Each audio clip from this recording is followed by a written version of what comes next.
Hello, everyone. My name is Brendan Ciecko, and I'm the founder and CEO of Cuseum. First off, I want to thank everyone who is joining us today, as well as say thank you to our amazing panelists. I hope that you're staying safe and healthy during these unprecedented and challenging times. If you're joining us for the first time, I want to give you a big welcome. And for those of you who have tuned into any of our past webinars, this is webinar number 8. Welcome back. It's great to see you again. And over the past week or so, more and more states and countries and counties have been moving towards their slow reopening and loosening of their restrictions. It seems that every new day brings a new announcement, a new guideline, and many new questions we never thought we'd have to consider.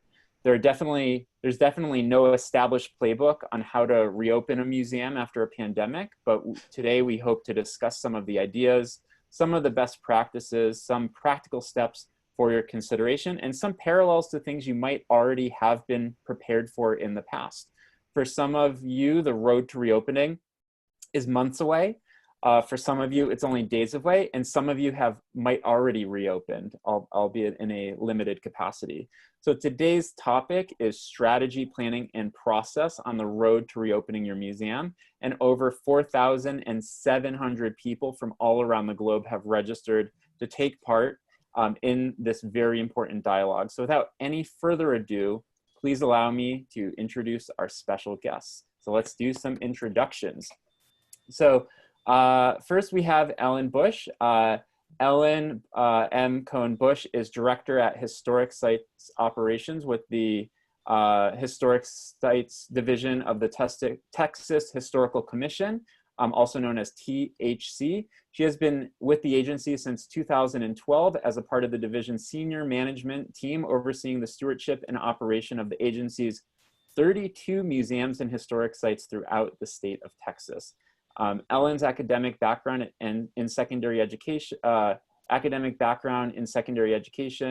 and American cultural history was built upon professional studies with the Victorian Society in America, the Addingham Trust, and the Columbia Business School's Institute of Nonprofit Management. Prior to her work with THC, she spent 17 years working with nonprofit museums, beginning as a curator and an educator, and eventually serving as executive director of 2 medium-sized history organizations. Her current work with the Texas Historical Commission integrates the many facets of museum operations and a wide variety of sites, creating systemic approaches that encourage innovation and entrepreneurial solutions. Thanks so much for joining us, Ellen. Thank you. And then joining us from the Bay Area, we have Mark Sabb. Mark is the Senior Director of Innovation, Marketing, and Engagement at the Museum of the African Diaspora in San Francisco, California. Mark joined MOAD in 2015 and oversees the museum's expansion of digital engagement along with on-site implementations of augmented and virtual reality.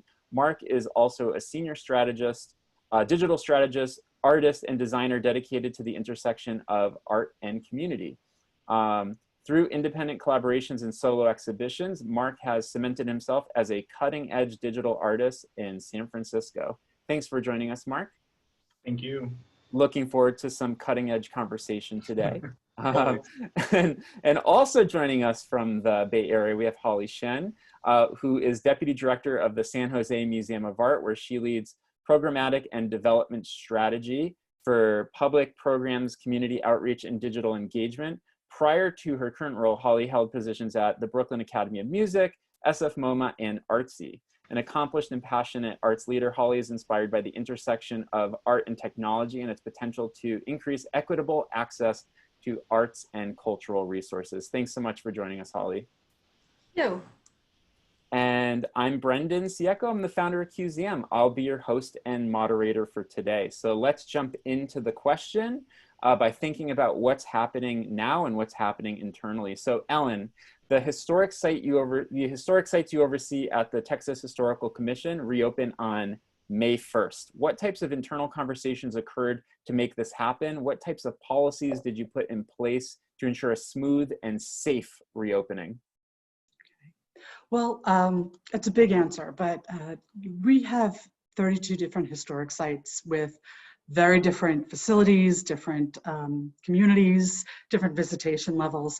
So what we felt we really needed to do centrally was to provide more of an approach and policy solutions rather than plans, and leave it to our site staff to really develop the plan. So we went to find some of the best information we could about our primary concern, which was the safety of our staff and visitors. We looked to the CDC, the World Health Organization, and of course the Texas Department of Health Services for some of the best guidance in terms of policies and procedures, protocols, cleaning, whether or not people should wear masks. And some of those things were decisions that we needed to make, policy decisions as an agency. One of those things was requiring that our visitors wear masks indoors in our facilities. And that was really for everyone's safety. A lot of our facilities are historic house museums that are not easily disinfected with Clorox wipes and the like. So we really needed to focus on human behavior as well as, things like disinfecting and PPE, and we are encouraging people to wear masks and encouraging people to use hand sanitizer before they come in and things like that. So providing these guidelines really helped our sites to sort of create their individualized plans. Great, thank you for that. It reminds me of the old expression that management is easy, people are hard. It's almost like disinfecting is easy, human behavior is the hard part.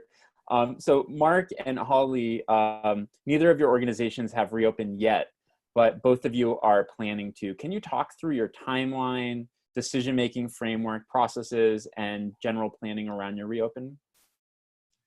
Yeah, sure.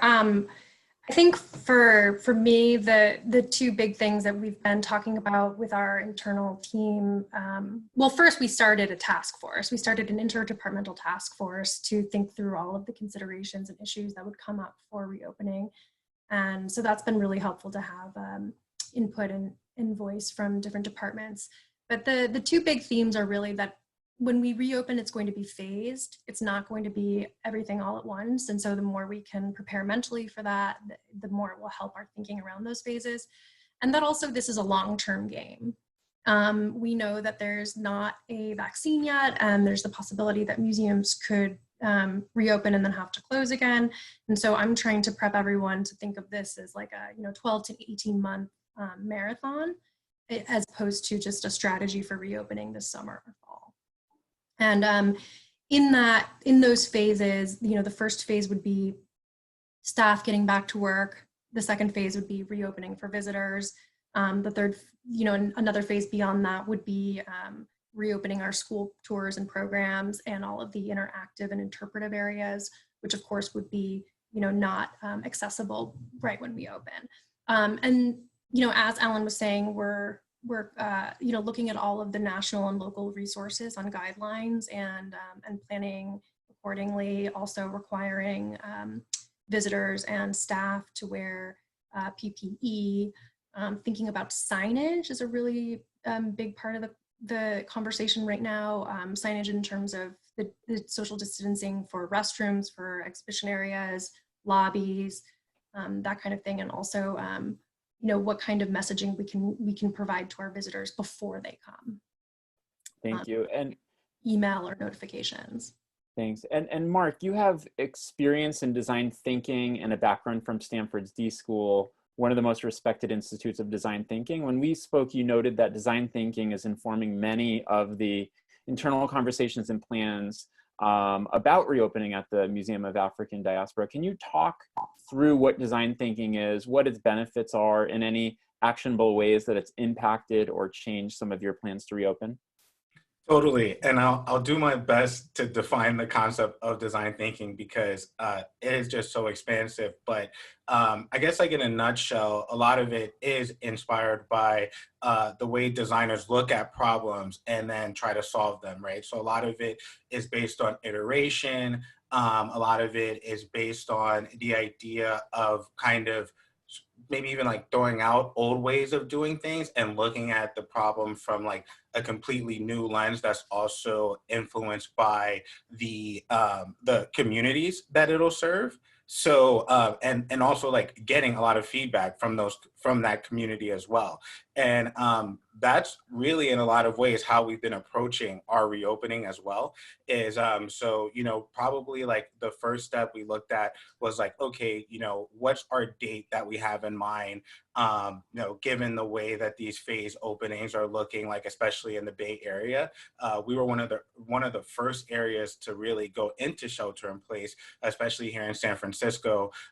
So we've been in it for a while, and as states start to reopen, we're definitely not one of the first states to reopen in that sense. So we have to really kind of like think about that, and also be like really flexible, just because that's what it calls for. And design thinking creates a lot of room for that.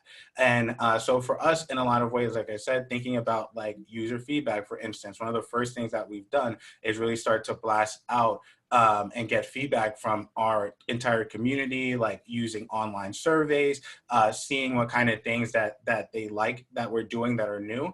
As with everyone else, we've really had to launch into online events like super heavily. So we really like double down into that. And so like at the end of all of our events, we're asking people questions. What do you like? What do you not like? What do you want from us in the future? And so I think in a lot of ways, exactly what Holly was saying, and what Ellen was saying is totally true for us as well. This is something that's going to change the way that our museum works forever. So we might as well approach this using design thinking in a way where we start to rethink our museum as well. So, we're having conversations now, like, what does it look like to build a station that has, a green screen in our offices so that we can continue to do stuff like this once people are back in the office? What does it look like to do front of house? How do we reimagine our bookstore so that people can feel comfortable, interacting with books, but also be safe? So yeah, in a lot of ways for us, it's been going through that entire process and looking at everything that we've done before and asking ourselves, well, what worked, what didn't work, and what does our community really want from us from here going forward? That's great. I love the focus on it being community centric and also iterative. It's not a one and done type of operation. And I love that you're kind of building the future of your museum with your community versus building it for them. You're building it for them, but you're building it with them. So I love hearing your design thinking perspective on this. So Ellen, today you serve as the director of operations, but you have an extensive background in the nonprofit world as a curator and an educator, and you've expressed your commitment to innovation and entrepreneurial thinking in your current work, which is something that I am a huge fan of in the cultural space. Do you have any thoughts around how all departments at cultural organizations might work together to facilitate a smooth transition to reopening? And what aspects of the entrepreneurial mindset are you looking to navigate this completely new event of reopening after a pandemic? Well, I think I'm so glad to hear, folks, my colleagues here are thinking long-term, because, crisis mode isn't really sustainable, and we need to be thinking long-term. We need to be making good decisions that are going to benefit our communities and our institutions going forward for the next 18 to 36 months. We know from pandemics in the past that this is not a short-term scenario. We really have had to look at all aspects of our organization to find solutions, because we are so varied, our different sites. We started by putting out these guidelines of what we wanted to achieve. And of course, since we are a state agency, we do take direction from the governor, and they put out a document on phased reopening, which helped us sort of plan how we were going to do things. We're looking right now at being in the middle of phase one, which is 25% capacity. At some point, we'll be moving to phase two, which is 50% capacity.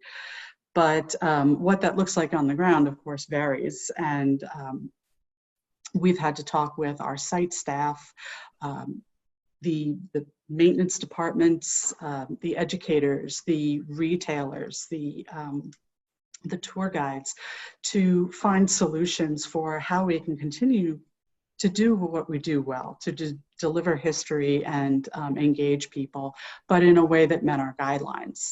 And so that was one level of conversation in terms of how do we open and how do we do it safely. So we came up with a plan for our phase one, but we need to look beyond that and realize that, you know, we need to continue to be entrepreneurial and take advantage of the opportunity that we have, as Mark said, to rethink some things that we've been doing. Does it continue to work for our community? Is it really serving people, or are we just sort of providing what we like to provide or what we've always provided? So it is a great opportunity to rethink what we've been doing and to engage technology where maybe in the past we've shied away from it for some reason. And also to, as Mark mentioned, really invite the community in to provide us with some of the solutions about what they need as a community. And some of what they need now and in the coming months may not necessarily be a group tour. It may not be an exhibition, but there are ways that I think we can look at fulfilling community needs and still serve our mission at the same time. So those are some of the conversations that currently energize me and are energizing our staff teams at our sites. Thank you. Thank you for sharing that. And at this point, looking at all of the dialogue taking place in the chat and the Q&A, there's one question that has over 82 upvotes, and that comes from Rachel Robanowitz at the historic London Town and Gardens in Edgewater, Maryland. We're going to shift gears a little for this topic, but I saw it, and we want to continue to address some of the questions people have. How are you dealing with volunteers coming back into your museum? So let's talk about that. Mark, do you want to jump on that one? Sure. Super interesting. We actually had my call right before this one was our staff meeting, and a big part of it was actually talking about volunteers. And the interesting thing for us is that's one thing that we're thinking about too, is actually kind of thinking about, like, what does it look like to manage space with volunteers? But we are taking them in, and once again, just redesigning the entire process. If there's volunteers that are interested in something like public programming, I think in the past, we probably would have reeled them in and try to get them in different things. But with space limitations, maybe it makes sense to actually have them focus on public programming and only, come for the hours that we're doing programs. If someone's interested in something like development, they're mostly going to be in the office. So that's a totally different kind of path. So I think in a lot of ways, exactly what Ellen said about actually having the time now, or maybe it's not, we still don't have the time, but it's just being forced to address these things in a way where it was like, oh, we want to build out a volunteer program. Well, now in this world, if we're going to have a volunteer program, it needs to be as organized as possible and as deliberate as possible. So that's what we really just started that conversation. Other teams were having that conversation for maybe maybe 2 or 3 weeks. And now, we're at the point where we're pushing that to the entire staff. So yeah, totally a work in progress. But we're still doing volunteers and internships and docents, and all of those different groups have been really crucial actually to supporting our online programs as well.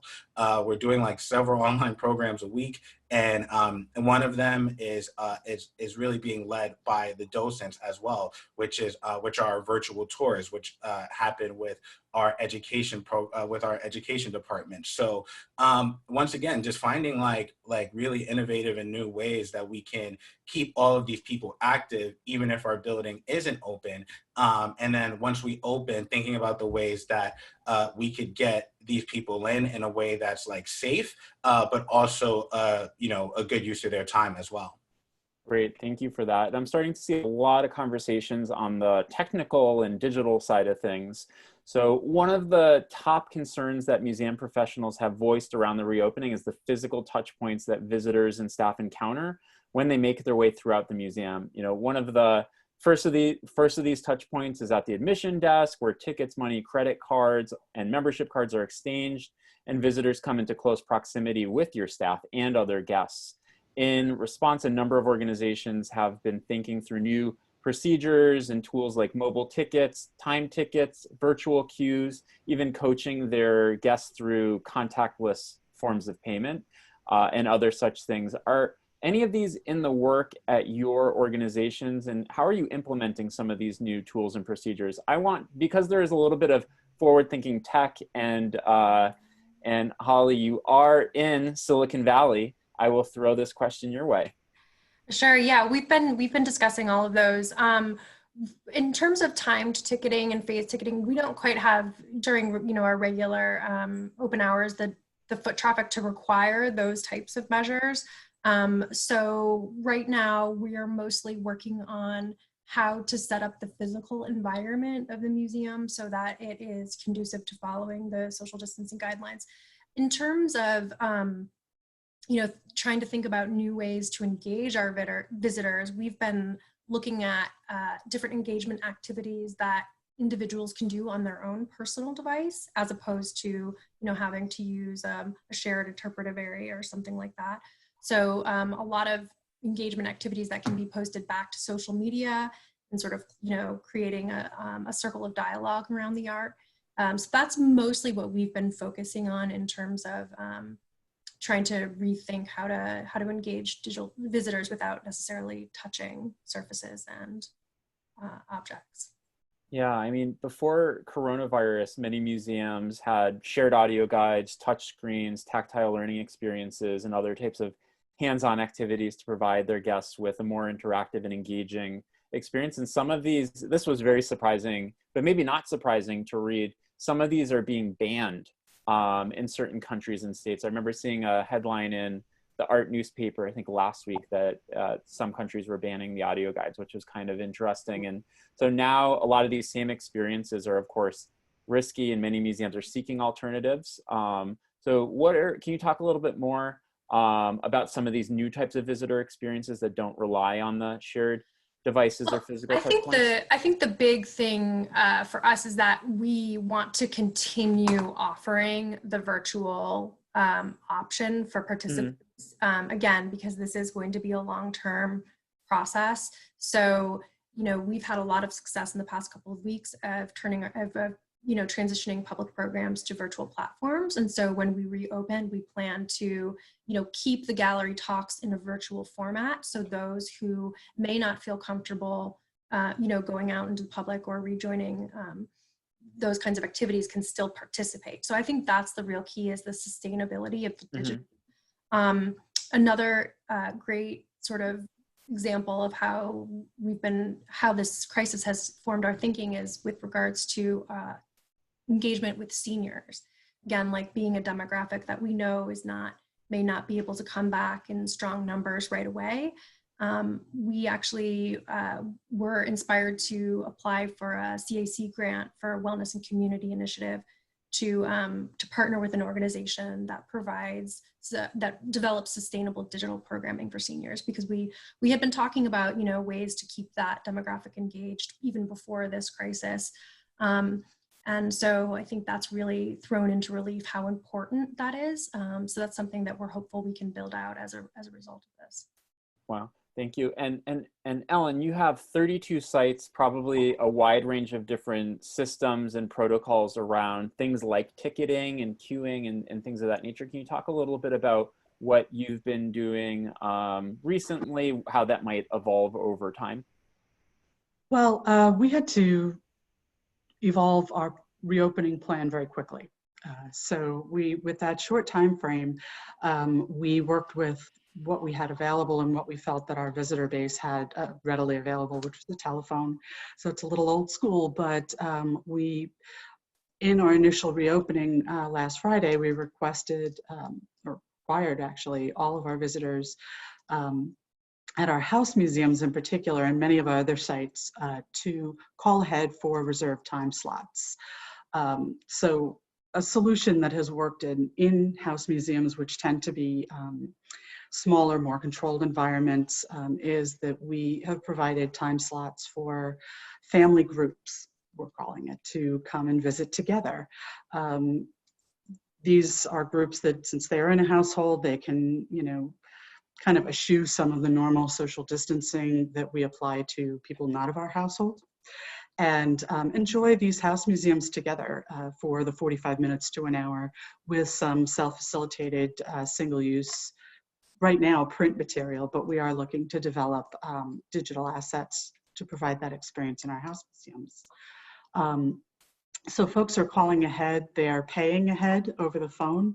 We are doing some in-person cash and card transactions where we are able to make some modifications to our visitor center, for example, with desk shields, or sort of plexiglass panels, to provide our staff and visitors some protection. Again, we're requiring face coverings, we're requiring people use hand sanitizer, and we have pretty detailed protocols in terms of sanitizing things after each use and things like that. So that's actually been going fairly well. People are pretty receptive and understanding, and I think appreciative to some of these restrictions, or what we consider restrictions, but I think to them it speaks to the care that we're taking in terms of their safety being at our site. And to the larger sites, we're doing things more like metering at the gates. So we're checking how many cars are coming in, just to ensure that we don't have too packed an environment for people to enjoy.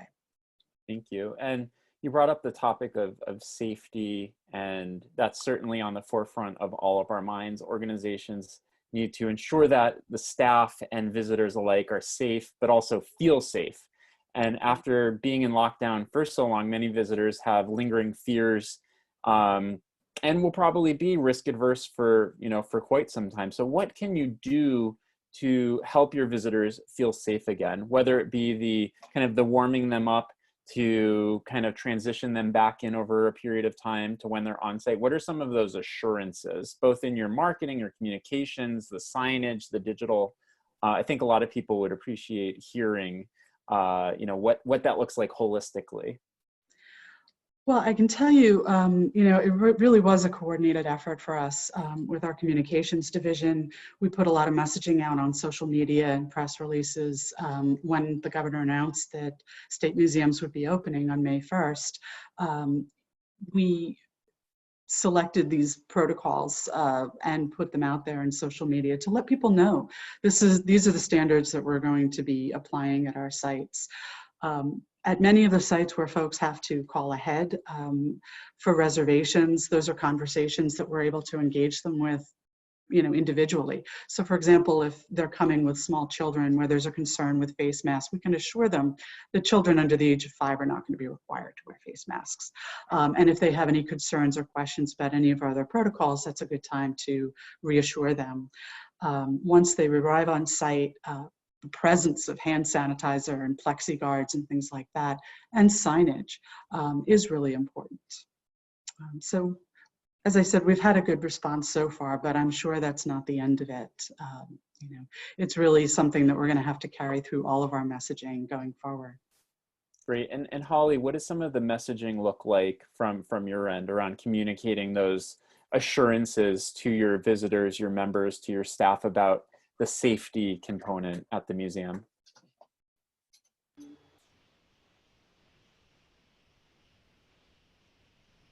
Holly, you're muted.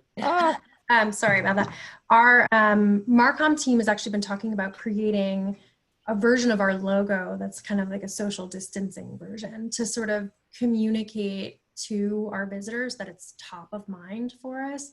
So in addition to our logo having other signage in the building that's also kind of themed along that same line, again, to just, convey the message that we're thinking about it at every turn and at every step of the way in the museum. Because we're in the Bay Area, we're still fairly far out from reopening as the shelter in place was extended through the end of May. Right now, we're working on the messaging for summer camps because that's kind of been upended, and there's been a lot of back and forth about whether camps would be open, and we have a very popular kids summer art camp. So the messaging around that has been very, if you want a refund for your camp, we'll happily refund. You're welcome to try the online virtual platform that we're going to be piloting this summer, and just kind of letting them know that we're here for them and that we care, I think is really the most important.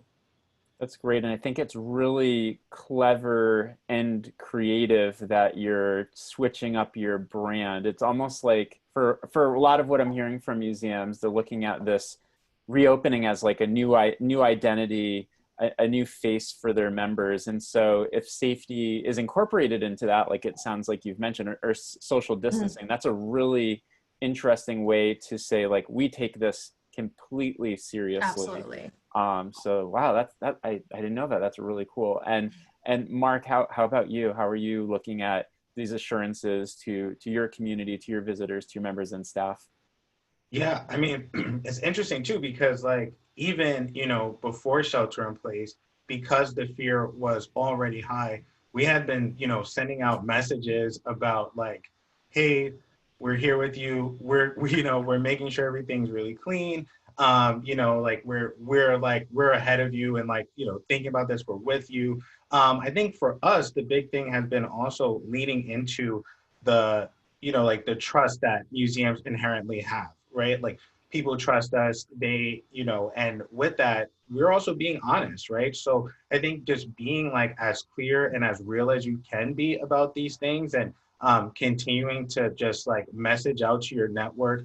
I've worked really closely with our executive director to get messaging out to let people know, like, hey, as we're looking at reopening, these are the steps that we're taking, and being as transparent as possible. I think that that's really what people appreciate now, is just like knowing what you're doing, and speaking to them in a way that's real.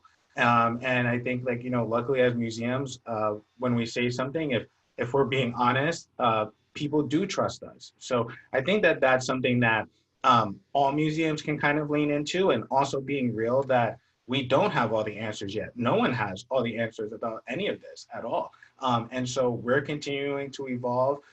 You know, we'll make the changes that are necessary to make you feel safe. But, you know, at the same time, I think this is also a space. I mean, I know for us, especially, we have to be a space where people can also let go a little bit. You know, a lot of our museum and a lot of the art that we have, our exhibitions and our events, it's a like rare opportunity for a lot of our audiences to see themselves reflected. And so in that, how do we create an environment that's safe enough where they can also start to get lost in the art again? So I think like having that balance is important too, of like making people feel like they are safe. You know, we're protecting you, because you're the ones who are important to us. And at the same time, we want you to still be able to get lost in our galleries, and kind of like experience the magic of that like you always have. So yeah, I mean, I think for us, that's been the big thing, is just being like really honest about where we are with that, and being transparent. Great, thank you. I just wanted to add one other idea that I think it might be helpful for people to hear, is we're also considering taking some cues from some of the other industries. So you know how at grocery stores they might do like an hour in the morning for the high risk or seniors. So we're also thinking about in our hours when we reopen, you know, could we reserve a time when, you know, when it would be there would be, you know, even less density and less people for those super high risk groups to come through.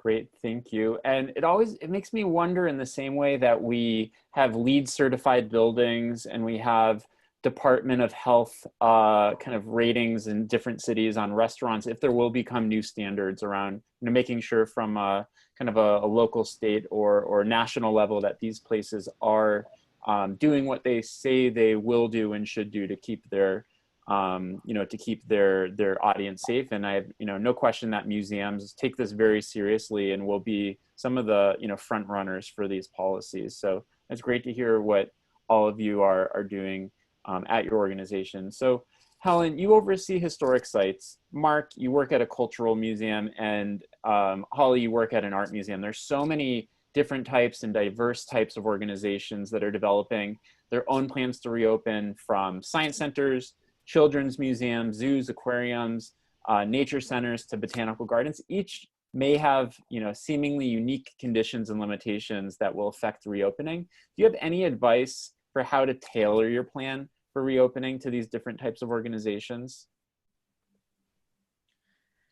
Well, I'll just jump in really quickly and repeat what I said earlier, which has been super helpful, is, in addition to culling through all of the material that's being provided at the local, state, and national level, I think it's really important to have a cross-departmental team task force that's meeting regularly. First of all, the information's changing all the time, and if you have individuals from representing different departments, I think that's a good way to make sure that you have all of your bases covered. So I think it's a big enough task that it requires a sort of dedicated group of people to be thinking about it and meeting regularly. And Ellen, given that you are overseeing a large group of different sites, is the plan very nuanced to the different types of venues and facilities, or is it pretty inclusive of any type of condition or limitation one could ask for? As I mentioned, we started with providing some policy decisions and guidelines about operating for retail programs, all kinds of things, and knowing that this information will change. It's an organic base to start with, but really allowing our site teams to figure out how to implement that. And I think the conversations that are happening and that need to happen is really ongoing. It's what do we want our visitors to get out of this? Forget about the delivery method for a moment, because that's up in the air. What do we want our visitors to walk away from? Being that we're historic sites, we can provide virtual programming. We are certainly building our virtual programming and digital assets, but we're historic sites. We're about the real places, telling the real stories. And so if we are going to have people come on site and we need to have all of these restrictions and modifications to the way we do business, in the end, what do people need to walk away with? And how do we make that a priority in everything that we do? And so I think those safety and those outcomes have been our guide star in moving forward.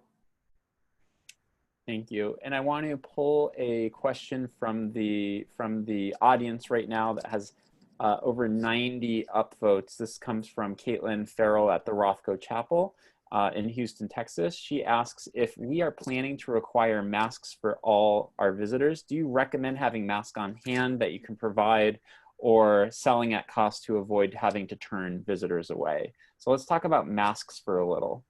Who wants to jump on that first? I could tell you what we've been doing. Yeah, okay. I don't know. What we're saying is we will supply masks if supplies allow. Right now, okay, supply is a problem. We're barely getting enough to protect our staff, and so we're not necessarily at all of our sites able to supply them to visitors. We do, at many of our sites, sell bandanas, and we're selling them either at cost or at a discount in order to not turn people away. But we're also really focusing on the messaging ahead of time, letting people know that this is the expectation. So that's kind of what we're doing, and we haven't had real issues with that so far. That's our plan right now too, is to supply for staff and volunteers and docents, but we're just not, we don't think we have the capacity to be able to, especially with the supply issue. So, but yeah, encouraging ahead of time for people to bring their own, and, including links to all of the sort of like DIY solutions, quick ones, which I've done myself and are actually pretty effective, like an old t-shirt, cut it up 5 minutes and you have a mask. So. Great. And Mark, how about you? How are you approaching the mask question right now? Oh, same. I mean, I think that in an ideal situation, we would love to have, extra disposable masks that we could hand out to anyone who doesn't have a mask or anything like that.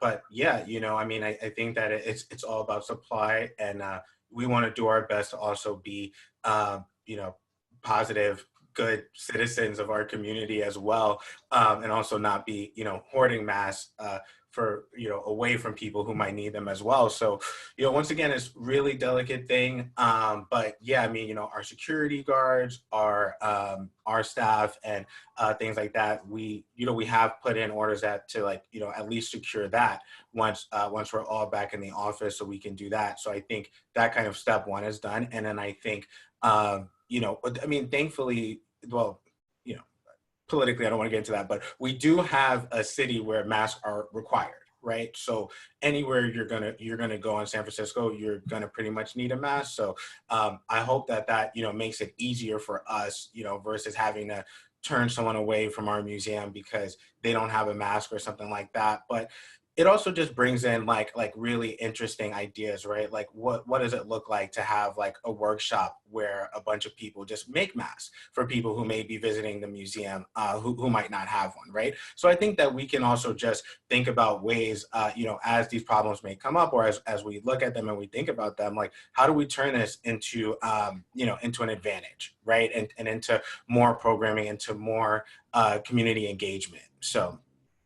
That's interesting. It almost brings up this mindset that if you're an art museum, having that be part of your artistic creation. And I've seen some contemporary artists starting to engage in designing masks. And if you're a children's museum, that's a fascinating how to do type of activity. If you're a science museum, it might be learning about the different types of materials. So I like what you're saying, that you can kind of contextualize it to either your mission while producing producing the masks in the meantime. So that's really cool. So as we've explored with our variety of webinar guests over the past couple of weeks, museums of all kinds have used coronavirus closures as an opportunity to ramp up some of these digital engagement efforts. On previous webinars, we've discussed the concept of sustainable digital transformation and using this moment as an opportunity to facilitate such a transformation like that. Are there any key takeaways or workflows around the digital that you've learned during closures that you'll continue to inform, that will continue to inform how things are done at your organization as you reopen? Well, I think for us, we have an interdepartmental digital content team that meets twice a week for 15 minutes to go over ideas. And one of the sort of silver linings of this has been the degree to which our exhibitions team has been able to be involved in digital content. They're working a lot of times behind the scenes and doing a lot of documentation, but we don't really get the opportunity to share out that content that often. And so I think finding ways to make sure that that all different departments can be involved in that digital content creation process, because I think it opens up the access for other people, because sometimes they may not be interested in one particular avenue into a topic. But so I think that's been the biggest takeaway for us. Also, one of our core objectives of our current strategic plan is to really build up our art and tech and digital presence. And so even before COVID, we had 2 digital projects that were in the works, and this moment has really amplified how important that capacity building and that growth is. And so it's really, for us, it's kind of affirmed that we were headed in the right direction, and it just, the timing worked out that we're going to be launching these 2 big digital projects during shelter in place. Great. And how about you, Ellen? I know early on we were talking a little bit about entrepreneurship and innovation, and this all in many ways relates to digital transformation. Has it been an accelerant to the work that you were doing at your organization? Have there been any really significant learnings or outputs that you would want to share with everybody? Well, from a small museum's perspective, I think one thing that has become very clear to us is that we really need to just build our stockpile of digital assets. And if that's B-roll film, it's just digital pictures, it's coloring pages, whatever it is, having a stockpile of digital assets like that can be repurposed into a variety of formats is really, really helpful. And so that's something that we have been focusing on just in the last several weeks, is really starting to build that stockpile, with or without necessarily a goal for that particular asset. The other thing that we recognized is that in the fall, it's highly doubtful that the field trips that typically come to our sites will be coming to our sites. And school will very likely look very different in the fall. And I think we need to start envisioning what that may look like to us and how we can assist educators. And so we have an initiative right now of developing virtual field trips. And doing that in communication with Texas educators to understand what exactly they need. We sometimes, or maybe not always, have created field trips with the idea of what our educators need, but more of what stories we love to tell about our sites. And now we're really doing it from the other side, saying, you know, what do you need to teach? What do you need to distance teach your students? And really trying to develop those resources to be available for the fall semester. That's really helpful. And I got an email right before the webinar from Yentel Kohler at the South African National Gallery in Cape Town, who wanted to know how will we realistically conduct these lessons for our school trips. And Helen, Ellen, I think you answered that perfectly. That's really, really helpful. So Mark, are there any things that you've learned about your organization on the digital transformation front? I imagine it's been a work in progress, you know, for years prior to the pandemic, but what were some new things that came about through this forcing function? Well, I mean, one of the biggest things that we've been shocked by is just like how global our community is. I mean, I think which is kind of funny, like given like what we represent being the African diaspora, but I think in a lot of ways, like, you know, we kind of sometimes get so caught up in like, how many people do we have in the building? How many people are coming to this event?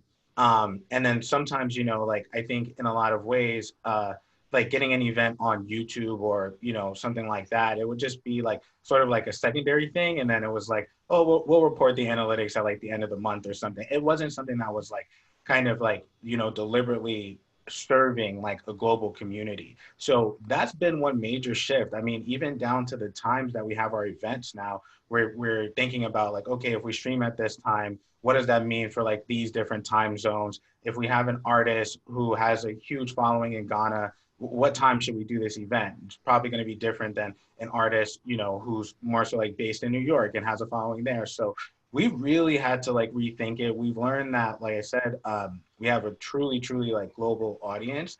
And also, just to be honest too, looking at like the different platforms that are actually the most impactful.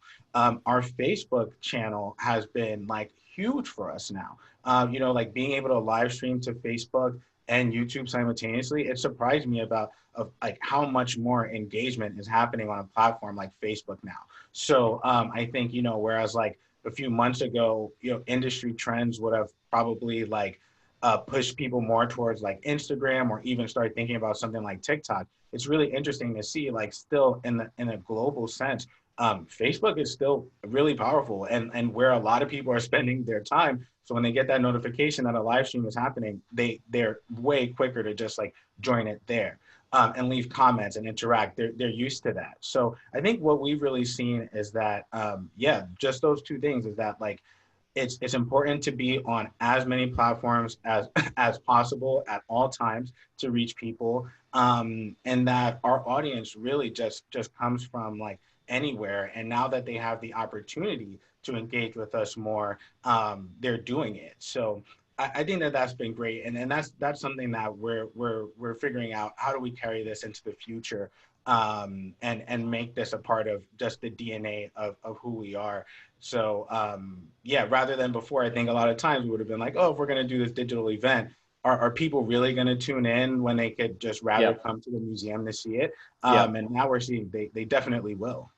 Wow. I mean, it all kind of reminds me of the concept of the distributed museum that people have been talking about for many, many, many years now. And it seems like in the case of your museum, you've very quickly become distributed and you're seeing how global your audience is. So congratulations on that. And with many organizations at reduced capacity or limited hours, and with many audiences still hesitant to return when that time comes, I want to hear a little bit more about how you're looking at the hybrid nature of your content. I know, Mark, you were just talking about the events and the timing and thinking that historically people would just want to see it in person, but now there's a great opportunity to reach a wider audience. And Holly, I know you have some interesting, you know, initiatives on the digital content side. So I'm hoping, you know, all of you can talk a little bit about will this be a long-term fixture of how you're engaging audiences, even when you're physically reopened? Is this a new standard for your organizations?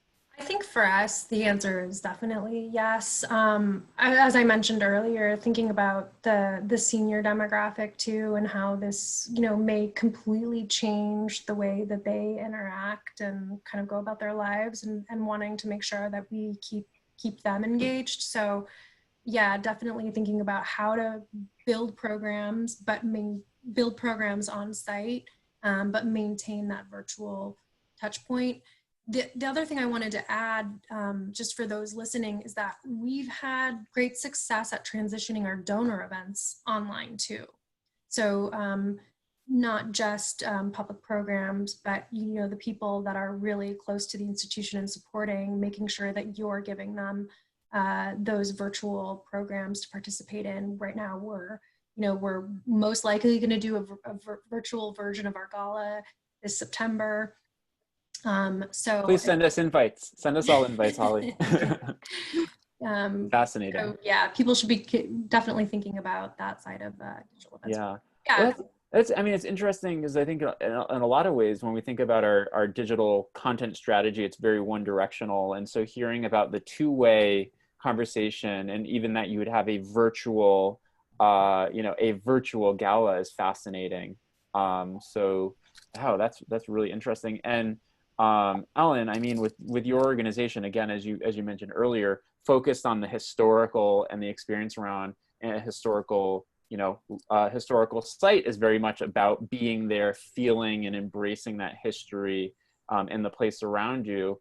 How are you looking at some of your long-term digital content strategy? Are your properties virtually available in some way, shape, or form? Are you doing, have you started to do more virtual tours, and will that continue even now that you're reopened?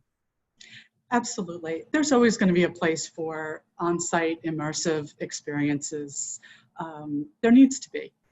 But I think what this has really pointed out to us and pushed us towards is that there is also really a place for that virtual experience, and for people to be able to experience our resources from a distance. So yeah, the answer is we are looking to expand our digital footprint and reach, and also be able to monetize that in a way. I mean, you know, when we talk about this being a long-term game, many institutions, and arguably all of our institutions, are dependent on revenue. We're dependent on admissions and retail sales. We're dependent on programs to bring in revenue. And so I think when we are looking to develop our virtual content, we've been doing, I think, a bang-up job on short notice, really building our Facebook Live experiences and some of our virtual tours on a shoestring. But I think we need to look a little bit longer term and building the quality and value into these experiences that I think people will pay for. We know from the entertainment industry that people will pay for what they value. And it is not a bad thing when museums have to sort of rethink, what do people value about us? And also, as a preservationist, I think not everybody is going to be able to visit our historic sites, but we need their buy-in on their continued preservation. There are so many cultural sites in this world that need people's advocacy and support for their continued existence. And, you know, what better way to do that than through the internet and through building our digital assets? Yeah, I totally relate to that. And even scrolling through the World Monuments Fund on Instagram every morning and seeing places that I know I'll probably never have the opportunity to go to, that have these precious, you know, gems of world heritage. And so I totally hear you on that. So I want to say a couple closing words before we jump into our last big question of the day. So I just want to mention that after the webinar, we're going to compile everyone's questions, ideas, and solutions into one living and breathing document to share with the entire community at large. Feel free to share your thoughts in the Q&A or the chat. I know we received so many questions today. I wish we had a 10-hour, 10-hour webinar to answer each and everyone's question, but we're limited by time today. So send those over. We'll try our best to connect the dots for you. And overall, we're all hoping for smooth reopenings and strive to be as ready as we can be. And the fact that you're here right now shows that you're taking proactive steps in preparing your museum for this reopening period that we're entering. So the last question of the day for all of our panelists is, can you leave us with one big idea or small idea that we can bring back to our organizations right now about this reopening phase that we're in? So let's start with Mark. Wow. My big thing, I think, and the thing that's been in my mind, I think, just even this whole time as we've all been talking and listening to just so many great ideas from Ellen and Holly, is that I think in a lot of ways, from my perspective, and I think anyone else who is very heavily on the art and technology side of things, is that I think in a lot of ways we're always looking into the future, right? And I think a lot of what you said, Brendan, is that like that future is here now and it caught up, right? So I think, if you look at things that like AAM was talking about, like the future of museums, or what does 2050 look like, that reads like tomorrow now. And I think part of that is not just because of what we're doing, but because of the larger buy-in from society now. Society is a lot more comfortable with technology than they've ever been. So we can lean into that more now. Donors and, even people on our board now, I mean, even this time last year, it was only 1 or 2 people on our board that I could, really depend on to be like, they're going to get why we need to do streaming. They're going to get why, we even just need faster Wi-Fi in this building. And I think now, like, everyone gets it. So I think that that's something that is important to kind of just like take and realize, is just like, look, the world is with us now, right? And we should feel like use all of the amazing data that you have online, use all of the fact that, these donor events, you can do virtual donor events.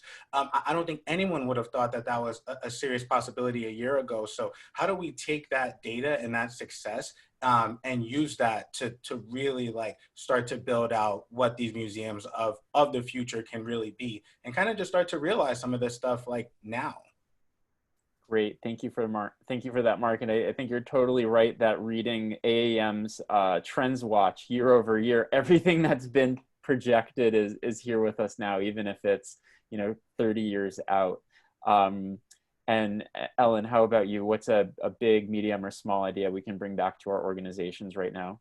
Seeing that you've actually reopened, so you're speaking from the perspective of someone who has reopened a large group of tourist sites, historical sites. Well, that is still very much a work in progress, and we'll keep you all posted. But I think if I had to leave everybody with a single message, it was just take a breath, be brave, think ahead. We can do this. We know our museums, we know our audiences, and we know our staff are talented and capable people. Pandemics have been with us, they will be with us. Think long term. This isn't a sprint, it's a marathon. Just think about the quality of the content and the goals that you have for your visitors and for your organization. Excellent, thank you for that. And Holly, how about you? What's one big thought you would leave with the museum and cultural community? I would just piggyback off what Mark was saying about how important it is to build capacity in the digital realm, and also looking at it as a big opportunity. I think both on the programming and fundraising side, we've been able to reach people who are interested in our programs and our ideas that we never would have been able to reach before. In the realm of camp, we're thinking about who are the artists that we could do virtual studio tours with that we would, never be able to work with before.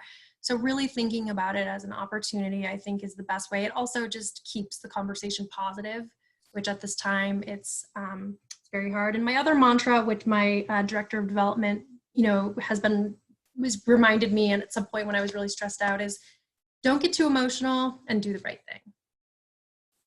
Just try to keep your head about you and Thank you. should all come together. Excellent. Thank you. Well, thank you, Holly. Thank you, Mark. Thank you, Ellen.